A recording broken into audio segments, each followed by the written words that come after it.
Hey guys, Wise Gamer here, bringing you another indie game review. This time we're looking at Polybridge, an indie game that came out around June of last year, but it's something that I've actually had a lot of footage for that's been sitting in my backlog, and trying to clear out the backlog some of some old reviews that I promised and kind of get those cleared out so I can get wait for newer games that are coming out and everything. So without further ado, let's get started and hope you enjoy it. If you do, leave a like below, and if you're new to the channel, go ahead and hit that subscribe button because I do reviews 3 times a week on Monday, Wednesday, and Friday at 3 p.m. Mountain Time, 2 o'clock Pacific, 5 o'clock Eastern, 3 reviews a week, and sometimes I throw some other stuff in there too. So let's go and get into the review. So Polybridge, as you can see on your screen, is one of those games that it's kind of like from a Flash game era in a way, but came out last year, so it's kind of revitalizing that and newer things, newer physics, stuff like that too. It's really cool. So basically, you're trying to get a car from one side to the other side of a river or a canal or something like that, basically. And you have so many parts that you can do to do it. So you're building bridges across it. Sometimes you're building ramps that launch the vehicles over. Sometimes you have to do like a drawbridge because a boat will come through the river or the canal or something like that too. And there's really like a lot of unique elements in that sense that I haven't seen in other games like this. Overall though, I mean, the gameplay is something that I've kind of seen done before, so I wasn't super impressed, but the game's $12 on Steam right now. It goes on sale fairly often, so I mean, if it's on sale, I'd pick it up and you'll still get some fun out of it here. Visually, the game's great. I really like the art style that they have here. They kind of have a unique like color scheme to it and everything. It's kind of saturated in a way, and I really enjoyed that part of it. I think that the artwork was great and everything too. Wouldn't really complain about anything there. The audio and sound was great too. The tune isn't really too complicated or anything, but I mean the gameplay sound just is great in general. You kind of hear like a nice little volume through everything, and just kind of keeps you in the mood of kind of this game. You can have something else in the background, or for me, I had like YouTube on the other monitor when I was playing the games and stuff like that.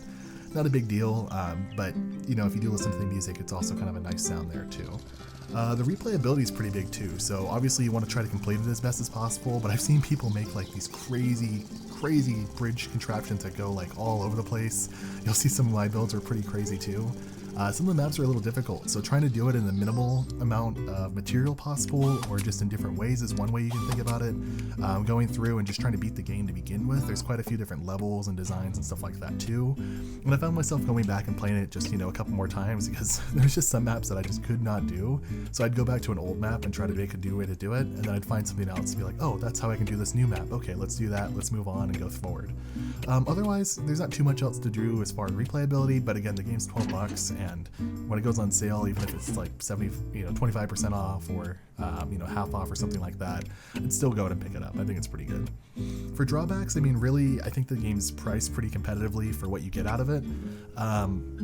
Sometimes I wish there was like a hint system or like a way that you can get some, hey, I'm gonna give up, so just let me win the level, but I guess that's the challenge of it too. So it really is a good game, and I don't think there's that many drawbacks other than just the fact that sometimes things are a little glitchy, but you can always just restart if a car falls into the river when it shouldn't have, and you can try the map again. Overall, I mean, it's really a fun game. It's worth the $12, but if you don't want to spend that much and you want to put it on sale or something like that, wait for a sale to come out, maybe summer sale or something like that. Or, the winter sale just ended. Sometimes it goes on sale randomly. I'd add it to your wish list and just kind of check it out every once in a while. The gameplay is great. Building bridges is not too complicated, but it's kind of fun. It reminds me again of like old Flash games or mobile games, stuff like that, but you get to play it on your PC instead. Visually, the game's beautiful as well, and again, the audio, while it's not the best, it's also, just really nice and easy to listen to as well. You'll get a lot of replay out of it, just going back and trying to beat the level in other fun ways, or making crazy designs like you see on the screen here. And again, the price isn't too bad at $12 on Steam. I'll have all the links down in the description below to the developer, as well as the Steam page itself. And as you go into the outro here, this is our indie review of Speedrunners from last week on Friday, so go and check that out as well. Let me know what you think about it. And again, I do videos 3 days a week, so like, comment, and subscribe, and I'll see you next time. Thank you, have a great day, bye-bye.